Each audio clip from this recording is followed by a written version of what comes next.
Welcome back to Padho to Aise. We are supposed to discuss 1000 most important question series for UGC NET JRF Political Science Paper 2. We are in the domain of political theory and we are discussing different kind of political theory. In this lecture, we are going to take up the contemporary political theories such as post-colonialism, multiculturalism, postmodernism, and so on. So let us start. This is lecture number 3rd. I have already uploaded 2 different video where I have discussed around 50 questions. You can watch them. I will give the link in the description box. Myself, Abhishek Kumar Mishra. I'm 3-time JRF qualified instructor in US and a PhD scholar.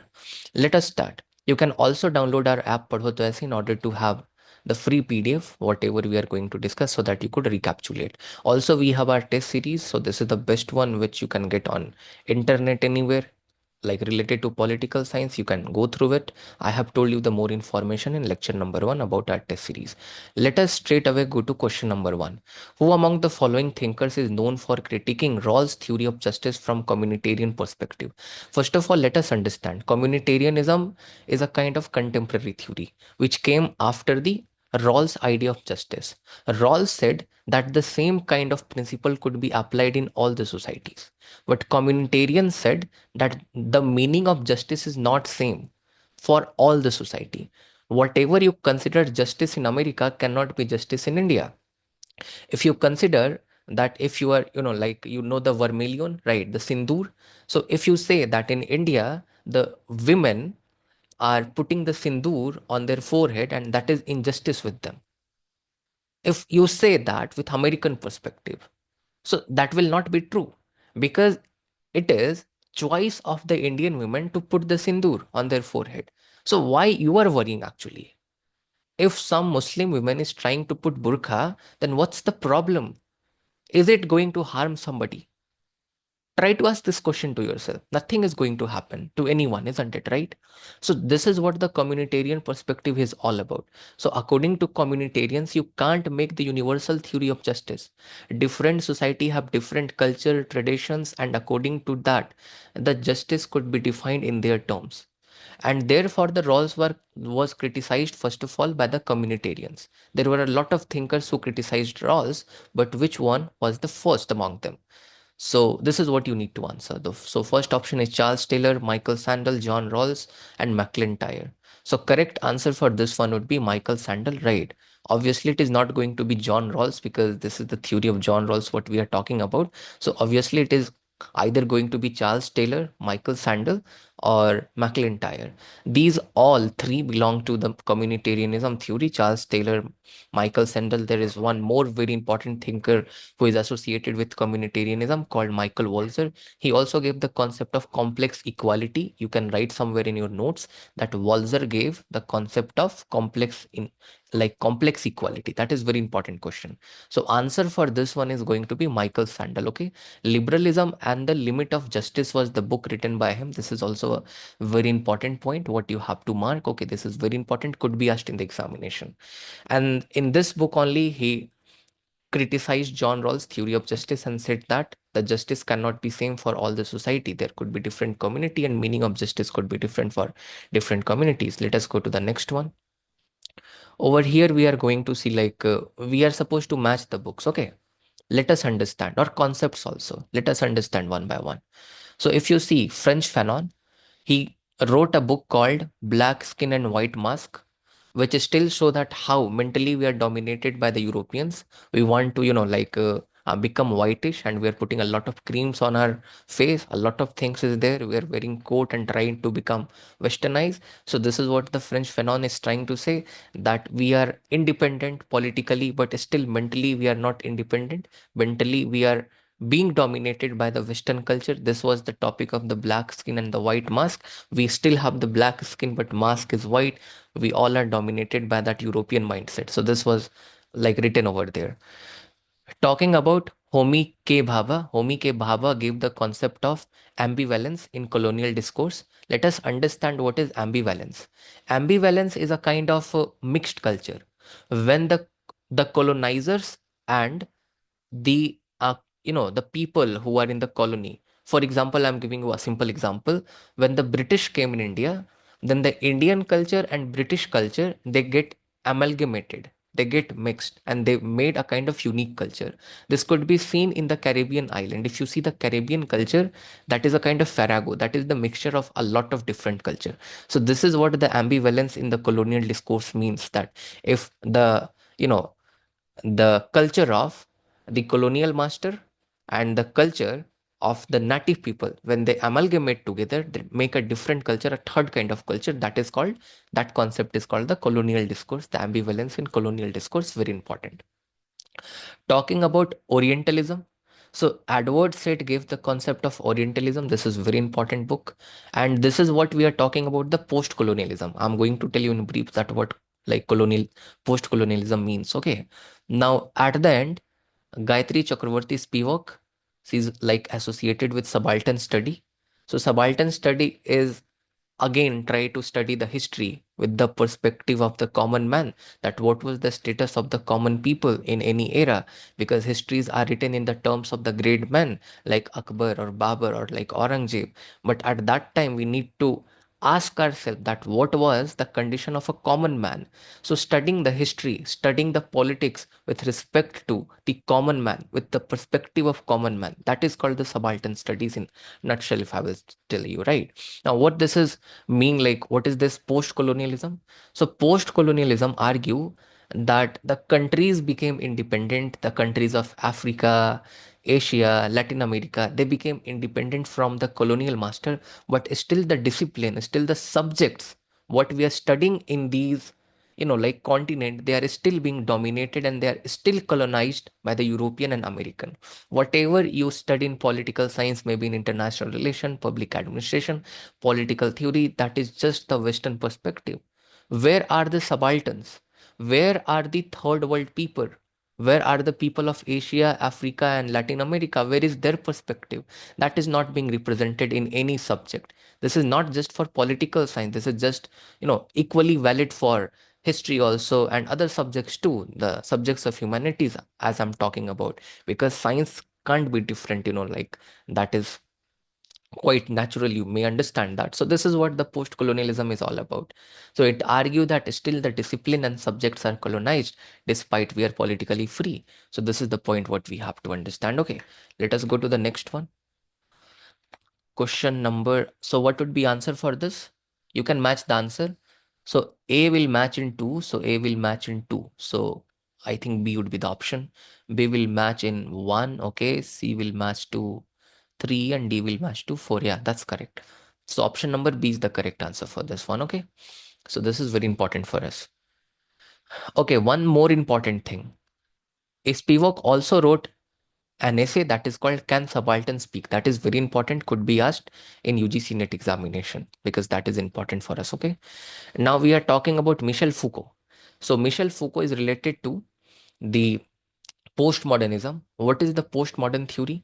So according to postmodern theory, the truth is subjective, the truth is not objective. What is your culture, what is your tradition, from what point you are looking at the things, that will determine that what is truth for you. For example, there is a number what I'm writing. If suppose a person is standing here and trying to look at that number, on the other hand there is a person who is standing here and trying to look at this number. So what is this number? This guy is going to say, okay, this is 6, but this guy is going to say, no, that's not 6, this is 9 actually. Who is right, who is wrong? No one is wrong, no one is right. Both are right, both are right in their own perspective. Understanding my point? So truth is like this number, and we people, we stand at the different sides and we try to judge that, and we see the same truth in two different perspectives. So this is what the postmodernism is all about, that truth is subjective, it cannot be objective. Let us talk about the Michel Foucault. So, which is not the true statement? This is what the question is asking. Power is decentralized and omnipresent in society. That means power is everywhere. This is what the first statement says. Okay. The second one is discourse produces power knowledge structure. This is the second statement. Foucault advocated for an anarchist society. This is the third statement. Fourth one is panopticon symbolizes the modern surveillance mechanisms, which is not true. Try to answer this. Okay, let us answer this. So Foucault never actually asked for anarchism in society. Okay, he never supported the anarchism. Anarchism means there should not be any central authority to govern. This is the idea of anarchism. P.J. Proudhon is associated with this. Godwin is associated with this. So these thinkers, even Peter Kropotkin is one of the anarchist thinker, right? Leo Tolstoy is one of anarchists. But Foucault never supported anarchism, that there should not be any central authority, okay, to govern us. Okay, he always said that power is present everywhere, power is omnipresent, the state is present everywhere, whatever you are doing. If state wants, then state could have a eye on you, and state could know that what you are doing at this point of time. So state is very powerful. This is what Foucault says. Also, the power knowledge discourse is a concept given by Foucault. This is a very, deep concept we are not going to discuss over here, but just remember that. Also, the idea of panopticism for the first time was developed by Jeremy Bentham. Now, panopticism is a kind of idea which help us in surveillance. That means the government could keep an eye upon you. If I explain panopticism, it will take a lot of time. If you are a student of Delhi University, you must have studied in first semester. There only studied this one in my masters. So panopticism was for the first time given by Jeremy Bentham. This is very important. You could write in your notes. And also panopticism was again supported by, or like it was again revived by Michel Foucault. This is what you could understand. So answer would be option number C, that Foucault never, like supported the anarchism in the society. Now let us understand the number 4. Okay. Over here, arrange the following books in the chronological order. First of all, before arranging the book, you should remember that who has written them. Okay.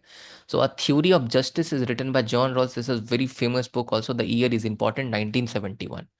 Sources of Self by Charles Taylor. Again, he is one of the communitarian thinker. Liberalism and the Limit of Justice, as I told you, Michael Sandel, we already discussed about this book. After Virtue by McIntyre. These are the books, okay? So, I'm 100% sure that Rawls, first of all, wrote that book. And after that, it was the discourse which started between the John Rawls theory of justice and communitarianism. So obviously, the Rawls is going to be the first one in 1971. Okay, so A should be at first place. So it can't be option B, it can't be option C. Okay, remember my point. Also, if you talk about, like Michael Sandel. So Michael Sandel is a thinker who was like present quite early, right? According to me, as per as I'm able to recall, Charles Taylor, actually he came later on. So option B should be at the end. So choose such an option where it start with A and end at B. So I could see only option number C. So most probably this is the answer. This is how we are doing these kind of question. Okay, because you cannot exactly remember their dates actually. And there are 2 or 3 these kind of question in UGC net, but you don't have to worry. You cannot exactly learn them. Okay. So option number C is the correct answer. Let us check the option. Yeah, option C. So first of all, uh, Limit of Justice is in 1982, After Virtue is in 1981, and Sources by Self is in 1989. You don't have to learn the years, trust me, you just have to remember the year for Theory of Justice. That is more than enough. You can't learn everything, okay? For these kind of question, you just can make a guess, and like this is just in the hand of God. Actually, you can't do much about this. So now let us go to the next one. So at most, what we could have done for that question, what I told you over here, that we must have applied our logic that John Rawls must be the first one. So therefore, like you should be left with two option. Option number A either, or option number C. So you should just have taken a guess, and after that you could have ticked the answer. Okay, like nothing much we can do about these kind of question. Now let us go to question number 5. Which of the following is the core argument in I. M. Young's critique of deliberative democracy? What is deliberative democracy? Where the people are gathering together, leaders and the citizens, they are having a kind of discussion, and after that they are making policy. Okay, so what is the core argument of I am young? Remember one more thing, I am young is associated with a very important concept. I am young belong to multiculturalism, okay, and he gave the concept of differentiated citizenship. This is very important. Okay, now what it is, like it is a very deep concept. I'm not going to discuss right now. Just write that I am young is associated with differentiated citizenship. This is an important point. Now, what is his argument? in the critique of deliberative democracy, exclusion of marginalized voices in public discourse, excessive reliance on the emotional appeals, advocacy for majority rule decision making, emphasizes on the private over public reasoning. Okay, try to answer this. Now let us have the answer for this. So answer for this one is going to be option number A. Okay. I am Young said that deliberative democracy is not a bad idea. You could discuss with your leaders, citizen and leaders could discuss together, could make policies and program. But in that discussion, the marginalized groups are not included. They are always excluded. In fact, take the scenario of today in India. If suppose there is going to be a political discourse or discussion in society, so where are the Dalits or the women who are downtrodden? They're not given any importance, they're not given any voice at all. Only the creamy layer is trying to discourse and discuss with the leaders. So that's the problem with deliberative democracy. Deliberative democracy doesn't talk about inclusiveness. It just says that you must discuss and try to make policy and program. And that is like not a good idea at all, right? If you are excluding the downtrodden classes. Now I already have told you about this one. We had the highest JRF rate in our batch, and trust me, a lot of coaching centers, they're just trying to fool you. So if like they just offer the money and they just take the testimony of our students. Okay, so now you can read this. I discussed about this in my first lecture also. So if you want to join our paper 2, like coaching, then you could join that. We will also launch paper 1 coaching just for 1500 to 2000 rupees, like for June examination. So if you are interested, you can enroll by downloading the app of Padho To Aise. Let us go to the next one. Which among the following is not associated with the idea of multiculturalism? So multiculturalism is about respecting all the cultures, respecting all the identities. This is what the multiculturalism is. So who is not associated with this? So over here, in fact, I could check two answers, but if I have to check only one answer, then Amartya Sen would be the most appropriate one. Okay, Will Klimika 100% associated with multiculturalism. Bhiku Parikh is there.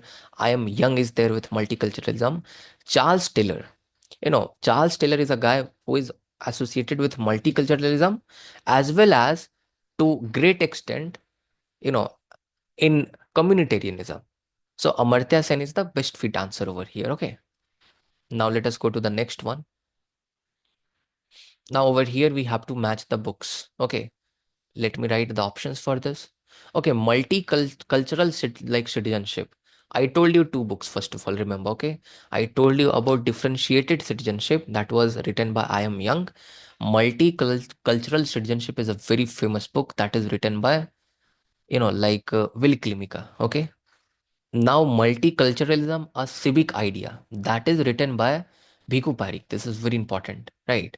Remember this.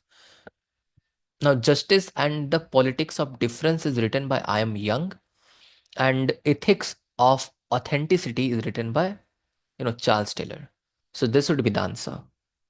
So A will match to 3. So A to 3, B to 1, okay, B to 1, C to 4.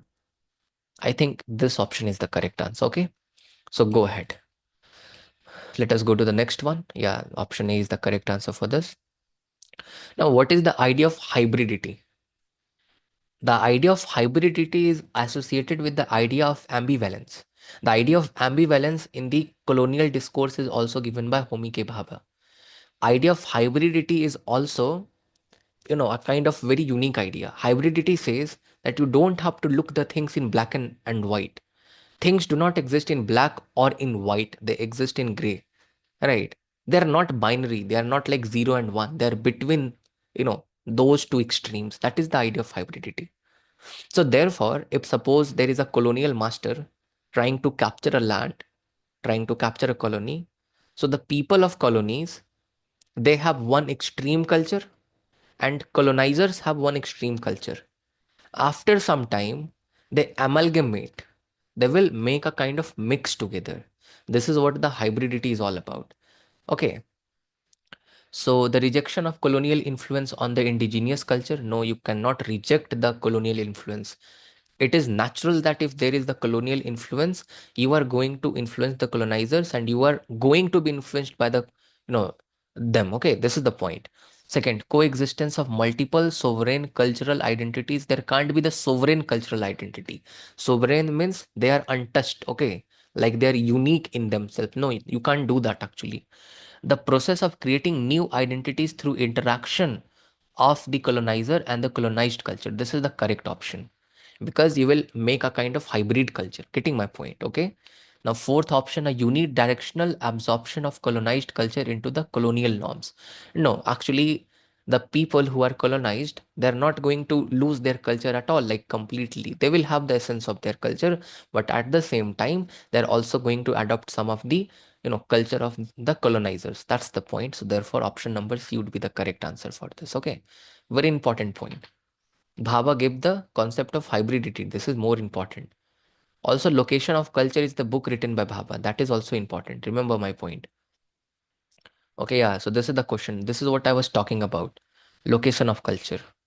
Now try to answer this question. This is question number, I think, 9. Okay. Now, if we talk about location of culture, I think location of culture would be at the end, most probably. Right. So therefore, the option where has a D at the end, that could be the answer, because Bhava gave the concept, I think, in 90s or some around that time. Okay. So this can't be the answer. This cannot be the answer. Answer could be either B or either D. Okay. Now, option number B. Obviously, the French Fanon wrote this book, The Rich of the Earth, I think in the earliest times. So B will come at first. And then Edward said Orientalism will come. Then Gayatri Chakrabarti's Spivak and Subaltern Speak will come. And then this book, The Location of Culture, is going to come. So option B is going to be the correct answer for us, right? So you can't remember the dates, but just remember the names of these thinkers. Trust me, they are going to come. So Rich of the Earth was written in 1961, or like Orientalism was written in 1978. This article or essay was written in 1988 and 1994. As I told you, the Location of Culture was written in 90s. So that is what we have to remember. Now there is a concept, something called performativity. What is performativity? The women are, given some of the task, given some of the roles in the society, that they are going to cook the food, they are going to, like they are going to give birth to the child, they're responsible for their upbringing, etc. and etc. So these gender roles, actually they are constructed over the time by repeating the same actions. So nowadays, the women accept that this is our responsibility to cook food. They accept that this is our responsibility to take care of house and the children. Why? Because you have introduced this norm, like 100 years ago or 1,000 years ago, and you have been repeating this over and over again, over and over the centuries. And that is why, women are able to accept this very easily. So there is a book called Gender Trouble by Judith Butler. And over there, she gave the concept of performativity. And this performativity, it talks about that gender is performative. That means you have been given a role to perform. And that role has been constructed. That was not natural given by the God. Okay, remember my point. And this is constructed by the repeated action.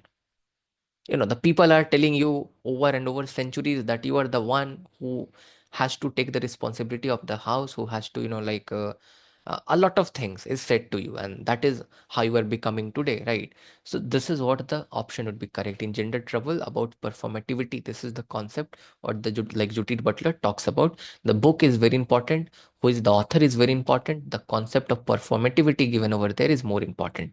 Remember my point. Okay. Now, Jargon Habermas, he's associated with one very important concept called legitimization crisis. Remember that. Which of the following is a central to the concept of deliberative democracy? If you are discussing, first of all, you try to answer this. Option number is majority rule through elections. Option number B is the rational critical discourse in public sphere. Option C is coercive enforcement of state authority. Option D, private deliberation among elites. So this is the what we have. Okay. Now let us understand which is the correct option out of that. So whenever you are going to have the deliberative discourse, deliberative democracy means you are discussing with the leader and trying to make the policy and program and the laws in the society, right? But that discourse must be rational and critical. You can't say anything over there, right? You must sound logical. You must make sense in that discussion. So this is what we have to understand. So concept of deliberative democracy is based upon the rational critical discourse in the public sphere. In fact, jargon Habermas is also associated with the concept of public sphere. Very important. Remember my point. This could be also asked in the examination. You could make your own notes out of this. Okay. Now let us go to the next one. Question number 12. Okay, yeah. Let us understand this. So there are some of the concept given over here and we have to mark them. Okay. So first of all, there is a thinker called Ben Habib. These are the concept given by them. Okay. In the deliberative democracy. So Ben Habib is associated with the concept of democratic iterations. So, like over here, we could discuss option A would be the correct answer for this, right? So only one option matches, as I told you, right? So Ben Habib is very important thinker associated with democratic iteration. Okay. The second one is, like I am young. So I am young is related to inclusion and democratic process. In fact, we discussed this one, why he was against the deliberative democracy, because he argued that the downtrodden are not given the chance in order to participate in the discourses. That's why the deliberative democracy is not the good idea, as per him. So obviously this would be the option related to him. I am young will support the inclusion and democratic process. Now Joshua Cohen, right? Joshua Cohen also belonged to luck egalitarianism. Very important. Remember that point. Okay. So he talks about like deliberation and justice. Okay. Very important concept. And public reason is the concept given by the John Rawls. This is a very important concept. Okay. This could come. So John Rawls also talk about the deliberative democracy and he says that public reason. That means the majority decision must prevail, right? And that majority must be educated, because if you are talking about the majority decision, that majority decision could go wrong if the people are not educated at all. That's the problem too at the same time. Okay, now let us go to the next one. Which of the following statement reflect a critique of deliberative democracy by I am Young? So, like same thing over here, what we have to understand. See, actually, answer would be first of all, you try to answer this. We discussed about I am young and his concept. It overemphasizes the emotional appeal in public debates. It presumes, it presupposes that all the participants have the equal access to power and resources. It rejects the role of the collective reasoning in the democratic processes. It focuses on exclusively on private agreement between the individuals. Try to answer this. What is the critique of deliberative democracy? We did this question before as well. Now try to think about this. And he was talking about the exclusion of the downtrodden societies, right? The downtrodden people in the society. Okay. And that is why he was critical of this concept. But what would be answer for this? And the answer would be option number B. Deliberative democracy does not take in account that the society is not uniform.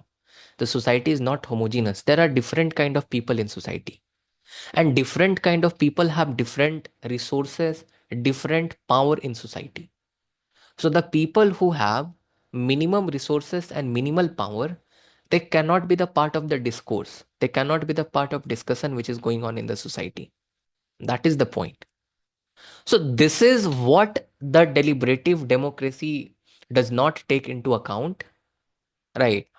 Or this is what it presume, that everybody has the equal power, equal resources.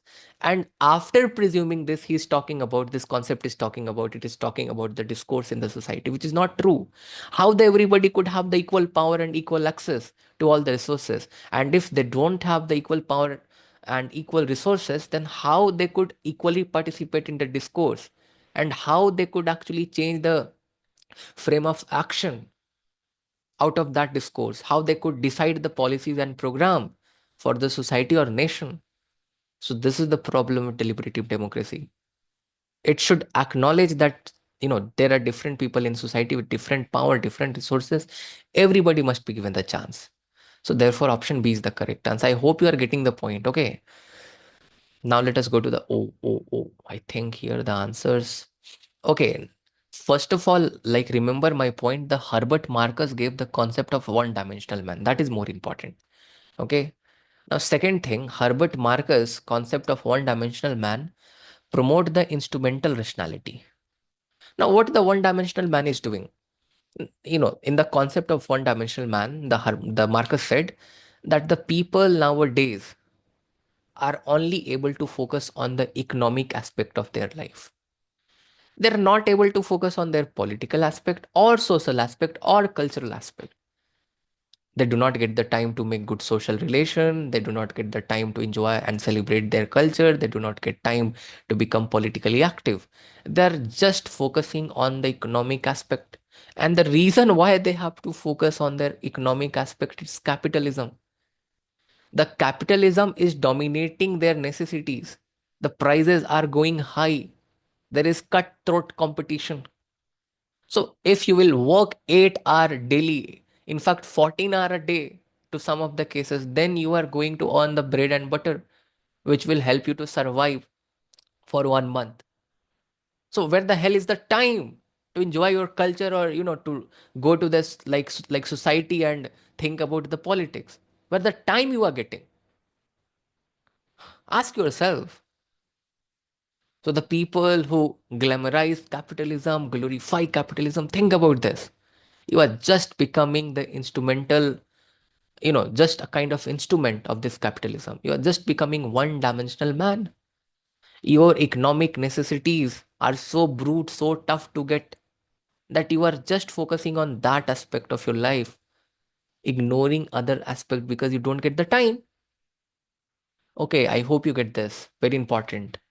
Very enlightening also at the same time. Okay, let us go to the next one.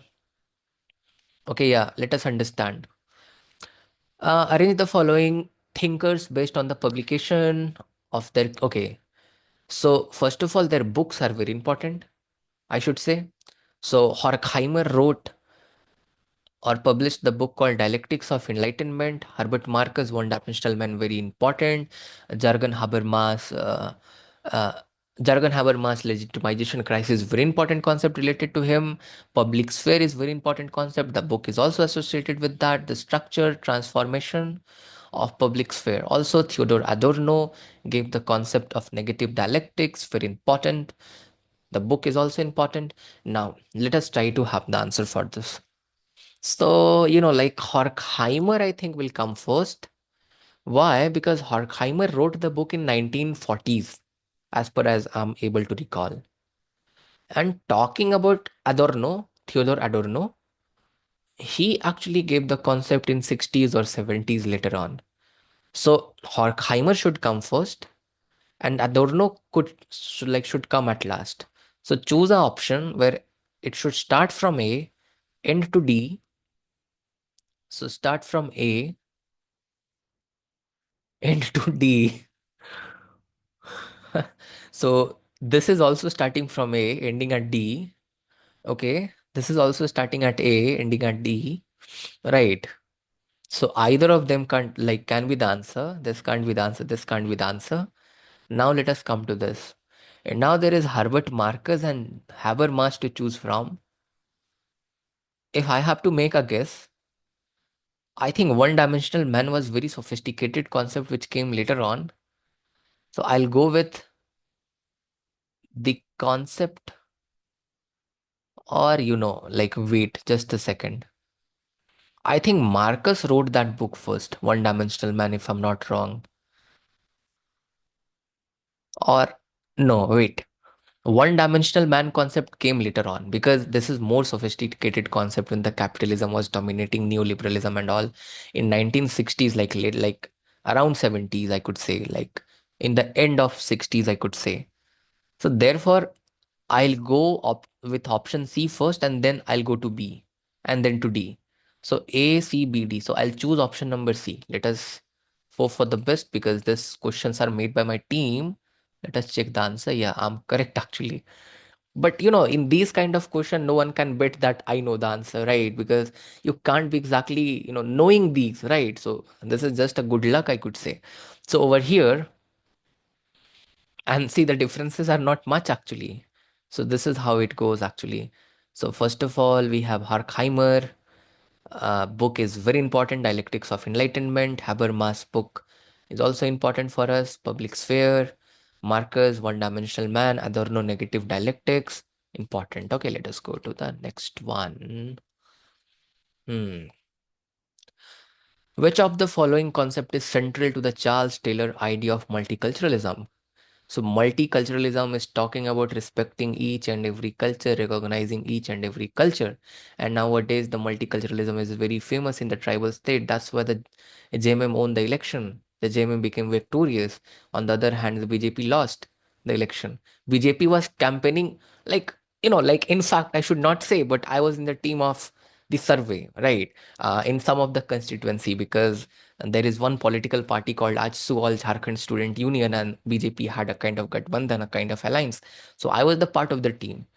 Like there was a survey, we collect data, we analyze the voting behavior. The part where we did survey, like we won the election at that part, like where I did that. But I was always apprehensive that they are going to lose. I was always thinking that. Jharkhand is a tribal state. You are not talking about the tribal problems. You are not talking about water, land, pollution. You are not talking about these. You are talking about Bangladesh's infil- infiltration. That, like Bangladeshis are coming in Jharkhand. Like, what the point it makes, bro? Like, what you were talking about? These people who are the tribes of Jharkhand, they don't care about that. They care about their, problems. Why you were talking about that? Understanding my point. They are talking about, the tribes are talking about their culture, their recognition. There is a Sarna code, there is a Sarna religion. What they say that they are the worshipper of nature, and that should be given recognition, as you have given recognition to Zoroastrianism and the other religions, Buddhism, Jainism in India. So in census, you should make a column, Sarna code. This is their demand. So they are talking about their recognition in politics, and you are talking about Bangladesh's infiltration. BJP approach was successful in the areas which is being dominated by Hindus, right? But actually, most of the Jharkhand is being dominated by the tribal people. And if they are having the narrative, they should have two narratives, one narrative for the mainland, one narrative for the tribal land. But they had the same narrative. The CM of like Assam came, Hemanta Biswa Sharma ji.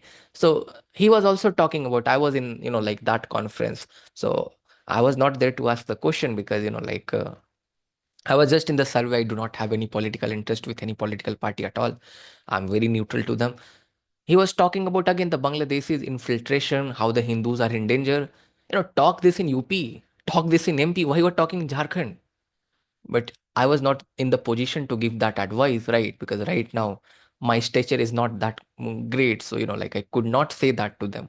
But this is what was happening in Jharkhand election nowadays. So now let us talk about the next one. So Charles Taylor idea of multiculturalism. Main concept is the politics of recognition. Very important. I think Mr. Hemanta like didn't study this concept, maybe didn't study the multiculturalism of Charles Taylor. Otherwise, he must have like taken a different perspective to Jharkhand's elections actually. Yeah, so that would be the answer, the politics of recognition. Okay. Now let us talk about the biopolitics. So Michel Foucault gave the concept of biopolitics, biopower. These are very important concepts. Like remember, okay. So biopolitics is like exercising the power in such a way that you could regulate the population through different policies and programs with the least amount of force required. The policies you should make in such a manner that should discipline the people in the society. You don't have to use the coercive force, you don't have to beat them, punish them. So this is what the biopolitics is all about, controlling the people naturally by making the policies and program. So answer is, where is the answer? Option number B, form of power that regulate the population through the policies and norms. So like very important. Let us go to the next one. Question number 18. So, Orientalism, Edward Said, argues that Western scholarship has always been objective about is no. The Western scholars have been subjective about East. They always termed Eastern people as barbarians, and therefore they were, like trying to give the legitimacy their whitesman burden theory that we are here to civilize on the civilizing mission. So obviously not. So the Orient was a cultural construct to dominate and control the Eastern society. Exactly, that would be the correct answer. Okay, Orient was the word, it was used to refer the Eastern people, and it was the word which was constructed by the Western scholars.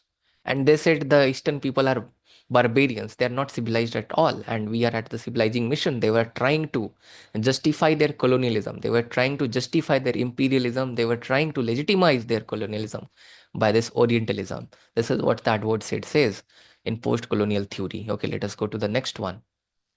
We talked about this. Judith Butler, in her book Gender Troubles, gave the concept of performativity.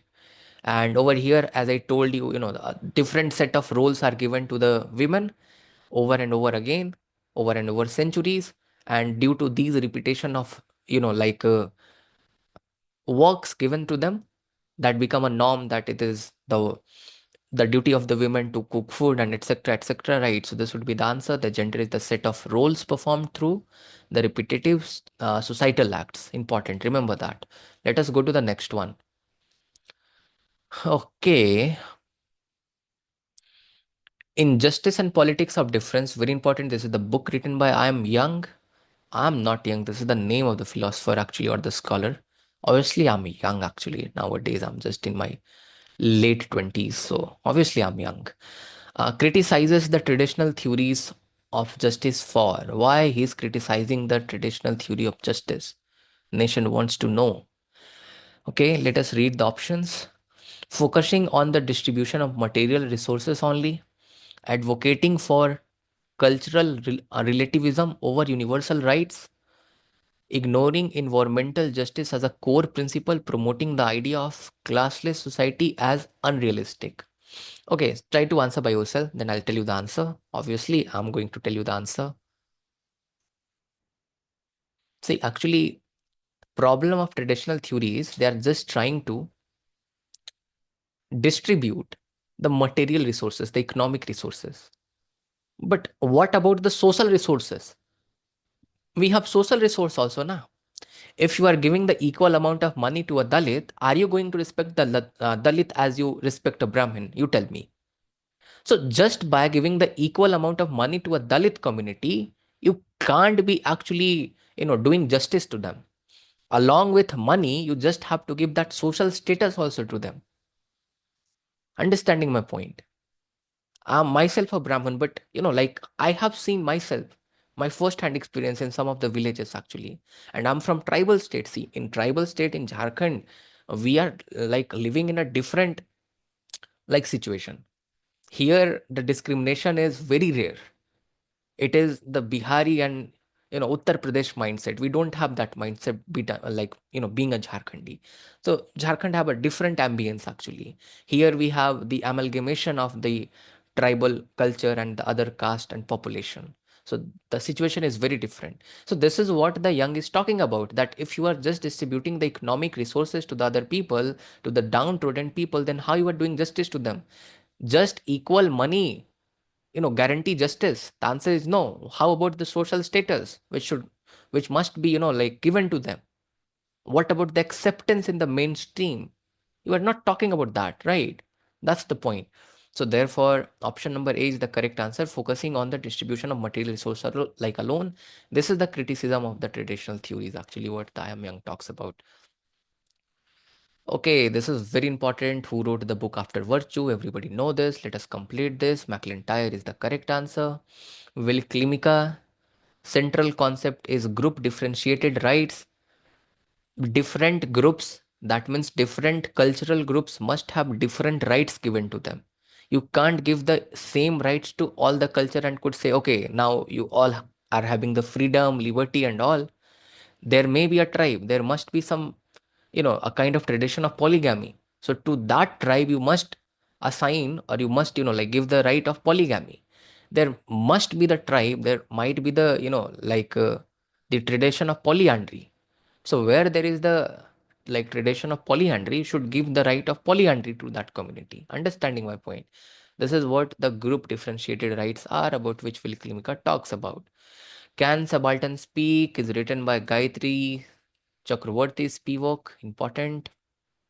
Governability is the concept given by Michel Foucault. In this concept, Foucault talks about how, like the government is trying to homogenize the people, how they are trying to inculcate the same culture, same tradition in the society, so that it would be easy to rule all the population. You, like, government will not have to make a different kind of rules, a different set of rules, and like rules and regulation in order to control different set of population. If the population would be same, it would be easy. So this is what the governability is all about. A Vindication of Rights of Women is a book written by Mary Wollstonecraft. Very important. We are done with 25 question. If you like this, please like this video, give a thumbs up, subscribe, share to your friends. And also a very, see, contents are not available in English, so I'm trying to make in English. I hope you are able to accent my English. I'm recording this just in one go like a lecture. So therefore, I just try to make the thing simple. I just try to shorten the things. I'm not going in very detail because it takes a lot of time. I hope you understood. If you want to join our test series, then you can join that on our app. You could also access that through our website. Once if you buy on our app now, then you can also attempt that through our website at the same time, so that you could get the real feel. Okay. And the details are given in lecture number 1. Also, you could join our paper 2 course. And obviously, we have the best result. We have best success rate actually in UGC NET JRF as compared to so-called coaching giants actually. Okay. So have a great day ahead, and let us meet in lecture number 4. And if you will, like, give a better response, then I'll complete all 40 lectures. And trust me, you are going to have a very, very good deal if you are going to complete all 40 lectures. Thank you so much and have a great day ahead.